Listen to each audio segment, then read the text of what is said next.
On va continuer, on va poursuivre notre réflexion autour de la souveraineté en parlant recherche et en explorant le rôle stratégique que doit avoir, je ne sais pas, vous me direz le terme qu'il faut, le verbe qu'il faut utiliser, le rôle stratégique que peut ou doit avoir la recherche. Et pour ça, j'ai la chance d'avoir avec moi Antoine Petit, PDG du CNRS. Alors le CNRS, on le redit, mais c'est Centre national de la recherche scientifique. Parfois, on a tendance à oublier ce qui se cache derrière les sigles. Et le CNRS, 2 chiffres, vous m'arrêtez si je me trompe, 35 000 agents et 1100 laboratoires de recherche en France et à l'étranger. Merci beaucoup d'être avec nous. C'était une promesse qu'on s'était fait il y a 2-3 ans dans votre bureau à Paris. Vous ne pouviez pas être là et vous nous aviez dit « je viendrai ».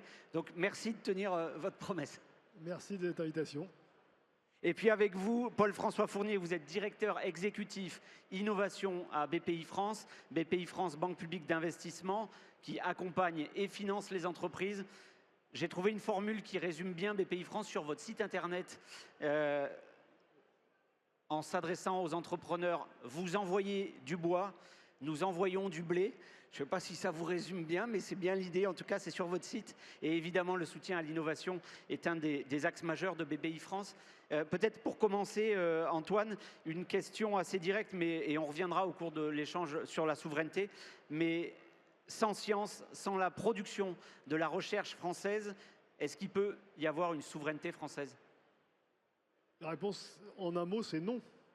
Je pense que la souveraineté, l'innovation passe par le fait qu'on s'appuie sur des résultats scientifiques de très haut niveau. Et j'ai souvent tendance à dire que l'innovation, c'est au fond la fin de l'histoire, presque. Et pour qu'il y ait la fin de l'histoire, il faut qu'il y ait un début d'histoire. Et le début d'histoire, c'est la recherche fondamentale. Et meilleure est la recherche fondamentale, plus l'innovation a une chance d'être disruptive. Et donc, il faut qu'il y ait un continuum. Alors après, quand je dis que l'innovation est la fin de l'histoire, c'est la fin de l'histoire vue du CNRS. Après, c'est une nouvelle histoire qui commence, j'en suis tout à fait conscient, avec beaucoup de difficultés qu'on va probablement évoquer.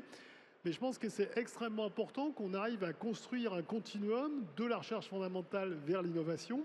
C'est ce qu'on a essayé de faire au CNRS avec nos partenaires académiques depuis des années. Et quelques chiffres supplémentaires par rapport à ceux que vous évoquez. Chaque année, on crée entre 80 et 100 startups, ce qui est quand même relativement beaucoup. Ce qui veut dire que, et en plus, on a un taux de survie de 70% à 10 ans. Donc on peut presque se dire c'est trop. Mais en fait, c'est vraiment lié au fait que ces startups sont toutes par définition deep tech. Elles s'appuient sur des résultats scientifiques qui sont reconnus au niveau international. Ce qui fait que, encore une fois, la startup a plus de chances de poursuivre sa vie. Elles ne vont pas toutes devenir des licornes, hein, parce qu'on a des startups qui sont sur des niches, mais néanmoins, on a cette continuité. Et c'est ça qui est extrêmement important aujourd'hui. Et puis, un autre chiffre, et je passerai la parole à Paul-François, on a aussi aujourd'hui plus de 300 laboratoires communs, en plus des 1100 que vous évoquiez tout à l'heure, avec des industriels. Et qu'est-ce qu'on fait dans ces laboratoires communs? Notre métier, c'est-à-dire de la recherche fondamentale. Par contre, on l'a fait sur des questions qui ont été définies avec le partenaire industriel, avec l'idée de non pas les aider à régler leurs problèmes pendant 6 mois, ce n'est pas notre métier, nous on n'est pas une société de services, mais à réfléchir avec eux comment on peut prévoir leurs besoins à horizon 3, 5, 10 ans. Donc c'est eux qui nous posent les questions et c'est nous qui essayons d'y répondre. Avant peut-être de vous donner la parole, Paul-François, ce continuum, cette continuité que vous évoquez, Antoine, elle doit se penser au niveau français ou il faut déjà qu'elle se pense au niveau européen? Pour nous, la recherche, c'est le monde. Ça, c'est clair. Et que même s'il faut être conscient des enjeux géopolitiques, on ne peut pas imaginer un paysage mondial avec la recherche européenne d'un côté, la recherche américaine de l'autre, la recherche asiatique d'un troisième côté. Et dans le même temps, il ne faut pas être naïf. Et donc, les questions de souveraineté se posent. Et de mon point de vue, c'est plutôt au niveau européen qu'il faut réfléchir à cette question de souveraineté. Mais encore une fois, souveraineté ne veut pas dire absence de coopération internationale, parce qu'aujourd'hui, il y a des talents un peu partout. Faire de la recherche fondamentale de manière partagée, c'est utile à tout le monde. Prenons un exemple qui est l'éléphant dans la pièce, la Chine. Aujourd'hui, la Chine est un grand pays scientifique. Ils ont énormément de chercheurs et de chercheuses de très grande qualité. Et donc, se priver de collaboration avec la Chine serait une erreur. Et d'un autre côté, il ne faut pas être naïf. Et donc, plus on va s'approcher des applications, plus il faut être extrêmement prudent, avoir des brevets, être très vigilant sur les questions de propriété intellectuelle. Et probablement, enfin j'en suis convaincu que sur beaucoup de sujets, le bon échelon pour être souverain, c'est l'Europe. Paul-François, une réaction à, j'allais dire, à la position du chercheur qui vend sa recherche fondamentale. Non, mais je crois qu'on partage. D'abord, Antoine m'a fait l'honneur de rentrer au conseil d'administration du CNRS. Donc, si je ne croyais pas fondamentalement que la base de tout ce qu'on essaye de faire sur la deep tech, ça ne se faisait pas dans la recherche fondamentale, je ne crois pas que j'aurais accepté. Oui, je pense qu'il y a un continuum qu'il faut créer. Et effectivement, il y a une base de recherche fondamentale. Ce qu'on essaye de faire avec le CNRS et de façon générale, avec le monde de la recherche depuis maintenant 5 ou 6 ans, c'est en fait trouver le moyen d'accélérer ce transfert de technologie. Il faut de la recherche fondamentale, ce qui n'est pas exclusif il faut aussi essayer de trouver un maximum de débouchés économiques dans la société de ces recherches. C'est ce qu'on appelle le transfert de techno. L'État nous a confié il y a 6 ans, au travers de France 2030, un grand plan qu'on a appelé le plan Deep Tech pour accélérer le transfert de technologie. Depuis, on a fait du chemin collectivement. D'abord, on a appris à mieux se connaître et à travailler ensemble. On a vu aussi l'énorme travail qui a été fait depuis 10 ans dans le monde des grands centres de recherche comme le CNRS, le CEA, mais aussi dans les universités sur la culture économique. C'est très impressionnant. On a parfois une image un peu vieillotte. Le monde de la recherche est un monde qui est aujourd'hui extrêmement ouvert sur ces sujets de l'économie et de l'impact en fait de la recherche. Et donc, qu'est-ce qu'on fait? On fait d'abord un gros travail ensemble pour accélérer le lien avec le monde économique. Ça passe par la création de start-up, qui est un des nouveaux vecteurs de création de technologies. Ce n'est pas le seul, on y reviendra. Typiquement, on a une ambition de 500 start-up par an sortant du monde de la recherche. On était à 150 il y a 6 ans. On est à un peu moins de 400 en 2024. On va sortir les chiffres dans quelques jours. On fait un gros travail, Antoine le citait, avec les filières traditionnelles pour les remettre au contact et faire en sorte qu'elles puissent se ressourcer en technologie. Et puis, il y a un gros travail d'organisation du monde de la recherche au travers de ce qu'on appelle les programmes, les PUI. Alors, j'ai oublié, tu vas m'aider, Antoine. Pôle universitaire d'innovation. Pôle universitaire d'innovation, qui est en fait la responsabilisation des universités avec l'ensemble de la chaîne pour le transfert. Donc ça bouge, les choses avancent. Évidemment, on a encore beaucoup de chemin, mais on ne peut pas dire aujourd'hui que le monde de la recherche français est statique. Il est au contraire très en mouvement. Ce qui était intéressant dans ce que disait Antoine, c'est que la recherche finalement ne se fait pas dans son coin, elle est nécessairement ouverte, elle doit être curieuse, mais elle est nécessairement ouverte sur les autres écosystèmes. Justement, comment vous pouvez accompagner la naissance d'écosystèmes en France d'abord, et puis peut-être quels sont ceux que vous identifiez sur lesquels on a vraiment des chances? Et puis, au moment où vous parliez de propriété, Antoine parlait de propriété intellectuelle, de brevets, à quel moment vous dites, ben là, il faut qu'on choisisse en France ou en Chine? Alors, la première chose, c'est que, au fond, plus on va accélérer le transfert de technologie sur les centres de recherche français, plus en fait, on aura de chances d'avoir des débouchés. Une recherche collaborative qui se fait avec d'autres pays, en fait, si elle trouve la première start-up ou le premier contact avec une entreprise qui va permettre de trouver un débouché économique, en fait, on aura gagné. Donc, c'est tout l'enjeu de la fluidification et de l'accélération de ce transfert pour que ça soit un vrai continuum de la paillasse caricaturalement du chercheur jusqu'à une start-up ou une PME ou une grande entreprise. Je pense que le sujet aujourd'hui, c'est à la fois un sujet d'outils et de financement, mais ça, honnêtement, on sait faire. C'est aussi un gros sujet d'écosystème. Et je pense que ce qu'on vit là aujourd'hui, c'est des exemples très importants où, en fait, on donne l'occasion à des entreprises, à des chercheurs, à tout un tas de gens pour trouver des opportunités. On sait bien que l'innovation, c'est un processus qui est un processus où tout d'un coup... Qu'est-ce qui manque justement peut-être que pour que la recherche académique, j'allais dire, irrigue ces filières? Qu'est-ce qui manque aujourd'hui, filière française ou européenne, Antoine, peut-être? Alors, d'abord, juste un petit commentaire, c'est que c'est vrai que les chercheurs et les chercheuses, leur mentalité a énormément évolué. Ça, c'est quelque chose, il faut vraiment être conscient. Moi, il y a 40 ans, quand j'ai débuté ma carrière, on ne travaillait pas avec l'industrie, hein, c'était clair. Et travailler avec l'industrie, c'était les grands méchants. Aujourd'hui, ouais, il y a une formule que j'aime bien, c'est qu'un problème industriel, c'est potentiellement une jolie question scientifique. Et ça résume de façon très, très claire la problématique un peu générale. Et je crois que ce qui est essentiel, c'est qu'on se parle plus. Et c'est là où on a fait des progrès, c'est qu'on s'est rendu compte que finalement, on avait plein de choses à partager. Et juste pour vous citer un exemple, la médaille d'or du CNRS, donc il y en a une par an, toutes disciplines confondues. Cette année, on l'a décernée à Stéphane Mala, qui est un spécialiste des sciences de données, mais qui a créé il y a quelques années une start-up, Let It Wave. Et on a eu il y a 3 ans Jean-Marie Tarascon, qui est le roi de la batterie, si je peux dire. Donc ça illustre sur 2 exemples le fait qu'on peut être un chercheur du plus haut niveau international et être capable de s'intéresser à des vraies problématiques industrielles. Maintenant, comme vous l'avez dit, il faut accompagner tout ça. C'est-à-dire que les beaux discours ne suffisent pas.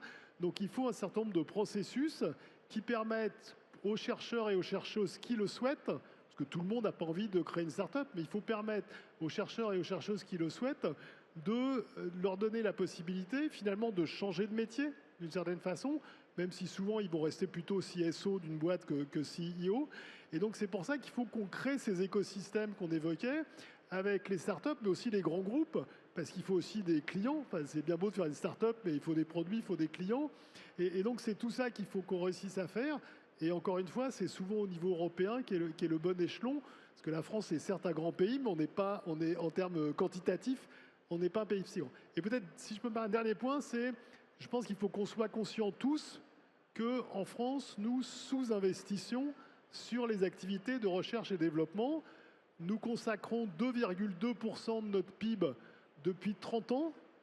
L'Allemagne, je ne pourrais prendre qu'un exemple, était à 2,1% de son PIB il y a 30 ans. Elle est à 3,1 aujourd'hui. Ce qui veut dire que chaque année, l'Allemagne dépense 80 milliards d'euros de plus que la France sur des activités de R&D. Donc je pense que ça, c'est quelque chose dont il faut que tout le monde soit conscient, qu'on a toutes les bonnes volontés du monde, mais à un moment, il faudra mettre un peu de pétrole dans la machine. Justement, BPI, pardon, vous faites ce constat aussi qu'il faut financer ou financer en partie la recherche alors, dans les labos, mais aussi dans les entreprises privées. Oui, il faut évidemment les deux. On l'a dit et Antoine le défend avec force, a raison sur la recherche fondamentale. Il faut aussi que, évidemment, on mette plus de moyens dans la R&D. Là aussi, pardon, il y a un sous-investissement en France par rapport à d'autres pays. Il y a un sous-investissement en France dans un certain nombre d'autres pays, effectivement, historique. Et on voit bien que ça pèse sur les sujets de réindustrialisation ou de compétitivité. C'est quelque chose sur lequel, je pense, il faut qu'on réapprenne à travailler un peu plus ensemble. On disait sur le monde de la recherche et le monde de l'entreprise. Moi, j'ai la conviction qu'on a, à tort, séparé le monde des startups et le monde des filières traditionnelles et des grands groupes. Moi, ma conviction, c'est que ces deux mondes sont en fait le même monde. Et ce qu'on appelle une start-up, quand c'est une deep tech, en fait, c'est une jeune entreprise, une jeune PME, et qui a en fait comme objectif principal de se réinsérer dans une filière traditionnelle. On le voit en particulier sur tout ce qu'on appelle la deep tech, où au fond, on va créer des moteurs pour faire des satellites qui sont des satellites construits par Airbus ou par Thales. Et donc, on a un travail collectif pour réinventer ce bouclage de la chaîne. Certaines technologies vont passer directement dans les grands groupes. On voit bien qu'elles ont plus de mal à investir. Certaines vont aller de plus en plus dans les startups. C'est ce qu'on voit dans la croissance dont on disait, parce que ce modèle a quelques vertus au début du processus de liberté. Et puis, on a un écosystème de financement qui permet ça. Mais il va falloir qu'on reboucle le système parce que, au fond, dans pas mal de cas, cette startup, elle va encore une fois devenir une brique d'une filière plus globale. Et donc, il faut qu'on arrive à trouver les nouvelles modalités, le nouveau processus d'innovation qui va permettre de faire ce lien. On va peut-être pas le trouver là maintenant, même si ce serait pas mal. Mais... Alors, je me permets, du coup, comme j'avais l'impression de prêcher un peu dans le désert, je sors un bouquin début avril pour essayer de mettre quelques éléments sur la table pour le débat de l'année prochaine. Mais ce continuum, encore on y revient, mais est-ce que le CNRS doit aussi accompagner plus de grandes entreprises qui ont déjà développé? C'est quoi? C'est des liens qui doivent être plus forts avec les entreprises ou les filières? Alors, plus il y aura lien, mieux ce sera, mais en respectant le métier de chacun. C'est-à-dire qu'on a parlé tout à l'heure des partenaires académiques, hein, ils sont là, le CEA, l'INRIA, les universités. On est tous complémentaires. Et je crois que le rôle du CNRS, notre mission, c'est de faire de la recherche fondamentale. Il ne faut pas nous demander de faire autre chose. Mais par contre, il faut créer cette continuité. Et un point qui me semble extrêmement important, c'est que ça concerne toutes les filières. C'est-à-dire qu'on parle tous d'IA à longueur de journée, c'est formidable l'IA, c'est pas moi qui vais vous dire le contraire. Mais enfin, ça fait un quart d'heure qu'on n'a pas prononcé le mot IA, qui est assez remarquable. Si je regarde les startups issues du CNRS, à la louche, il y en a 30%, peut-être 40% qui ont de l'IA à l'intérieur de leurs produits ou de leurs processus, ce qui veut dire qu'il y en a 60% qui ne l'ont pas. Hein, donc, il y a encore, donc je pense qu'il est vraiment important qu'on arrive à couvrir l'ensemble du spectre autour de l'énergie, de la santé, de l'environnement. Et c'est tout ça qu'on peut réussir à faire en France avec probablement des niches ou françaises ou européennes sur lesquelles il faut absolument se positionner. Oui, et de ce point de vue-là, c'est intéressant. Il y a un rapport tous les ans qui sort sur la Deep Tech, qui est un rapport d'Atomico, qui est un grand fonds nordique qui fait un peu le point sur la tech européenne. Et ce que dit ce rapport en mode très simplifié, c'est que, évidemment, il y a une puissance de feu qu'on peut que constater sur l'IA, même si on a fait des progrès. On n'est pas comme en 2000 où on n'avait rien, entre guillemets, après la crise de 2000. On a des belles entreprises, mais reconnaissons qu'effectivement, les Américains remettent le paquet. Par contre, en Europe, ce que dit ce rapport, c'est qu'on est en train d'investir sur plein d'autres technologies qui sont des technologies deep tech, d'avenir. Je cite le quantique, je cite évidemment tous les green tech. On a beaucoup de choses qui se passent et on sait tous que malgré les dénégations, les sujets de la green tech vont venir. Sur la santé, donc on est petit à petit, je crois, en train d'ouvrir le spectre grâce justement à la diversité de labos comme le CNRS, le CEA et les grandes universités françaises. Avec peut-être un point sur l'IA qui est... Bon, ok, on a Mistral AI, on en est très fiers et on leur souhaite les plus grands succès de la Terre. Mais je pense qu'un des grands enjeux d'un point de vue scientifique, c'est IA et autre chose. C'est pour ça qu'on a créé au CNRS, il y a quelques années, un centre qui s'appelle AI for Science, Science for AI. Et là, je crois vraiment qu'il y a matière à trouver des pépites qui vont concilier les talents en IA d'une part, mais qui ne vont pas suffire. Et c'est les talents en infectiologie, je sais pas, en énergie, en solaire. Et ça, je crois qu'il y a vraiment quelque chose à faire, de réussir à mettre ensemble des gens qui vont être complémentaires et qui vont être capables, encore une fois, d'arriver à des éléments disruptifs. Oui, non, je me faisais la remarque, parce que je regardais le monde qu'il y a dans cette salle, et je me dis, de temps en temps, il faut quand même prendre un pas de recul. On est à Grenoble, pas à Paris. Il y a le patron du CNRS, un des centres mondiaux, modestement le patron de l'innovation de la BPI. Il y a des entreprises partout. C'est 3 jours incroyables. Je crois que c'est la bonne illustration du chemin qu'on a parcouru et j'ai envie de dire, de l'appétence collective qu'il y a pour essayer de trouver des solutions collectives. Ça, c'est un actif qu'on a bâti. Il va falloir maintenant que, encore pendant 10, 15 ans, 20 ans, au niveau européen, on continue. C'est un travail qui va être long, qui va être difficile, avec des échecs, des difficultés. Mais je suis incroyablement enthousiaste parce que je vois tout le monde et je vois, encore une fois, qu'on a déjà fait une partie de ce chemin et qu'on commence par ailleurs à le faire de plus en plus au niveau européen. On sait que la recherche, c'est du temps long, vous le soulignez. Le temps, c'est de l'argent. Est-ce qu'on a l'argent en France ou est-ce qu'il faut forcément être au niveau européen? J'allais dire pour être patient finalement. Je pense que ça dépend un peu de l'ambition qu'on a pour la France en 2050. C'est-à-dire, ou bien notre ambition collective, c'est de devenir le centre de vacances de riches touristes chinois et américains, et auquel cas n'investissons pas dans la recherche et le développement, ou bien on se dit qu'au pays de Descartes, Pasteur et peut-être Marie Curie, si je peux me permettre cette appropriation, on a d'autres ambitions, et à ce moment-là, il faut investir. On n'a pas d'autre solution que celle-là. Et peut-être un dernier point, parce que Paul François est beaucoup plus jeune que moi, donc moi j'ai un côté pragmatique. On est entre nous et maintenant on est tous convaincus. Ça, c'est formidable. Il faut après qu'on aille convaincre les autres. C'est-à-dire que oui, à un moment, il va y avoir des arbitrages à faire entre est-ce qu'on met de l'argent dans la recherche ou le développement ou est-ce qu'on met de l'argent ailleurs. Moi, je suis convaincu que mettre dans la recherche, dans la recherche et le développement, c'est préparer le futur. Le futur et le temps long, ce n'est pas toujours les constantes de temps de nos politiques, mais c'est un enjeu majeur pour notre pays. Et c'est ce que disait Mario Draghi dans son rapport, repenser l'innovation autour de grands domaines clés. Il faut qu'on se mette d'accord au niveau européen Oui, là-dessus. il faut probablement qu'on se mette d'accord. Moi, je suis assez optimiste parce qu'il y a beaucoup de choses qui se passent en Europe, il y a beaucoup de choses qui se passent en Allemagne, en Italie. On a des discussions maintenant, les pays se mettent en mouvement, il y a une forme de coopétition très forte. Donc, il y a une vraie prise de conscience depuis 1 an ou 2 qui se formalise et qui avance.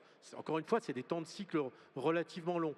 Non, je voudrais juste revenir sur ce que dit évidemment Antoine sur les arbitrages. Bon, on ne va pas ouvrir ce grand débat qui par ailleurs va s'ouvrir devant nous.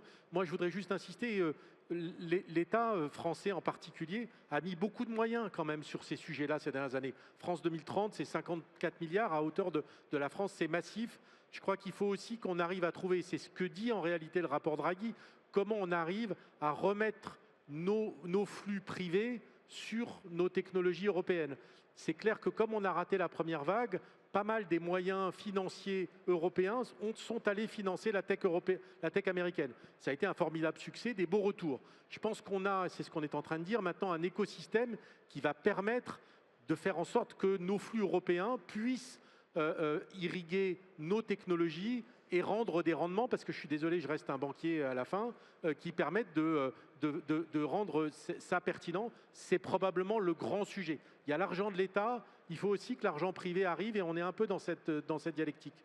On a déjà un peu dépassé, mais c'est ce continuum finalement, recherche fondamentale, passage à l'échelle. Derrière, il faut des clients et il faut des clients français et européens pour mettre du pétrole ou du solaire dans la machine. C'est bien ça. Exactement. Merci. Et la confiance. Ayons confiance en nous. Arrêtons d'être un pays qui pleure. Je pense qu'on a un potentiel extraordinaire. C'est à nous de l'exploiter. Merci beaucoup. C'est le mot de la fin alors. Merci beaucoup.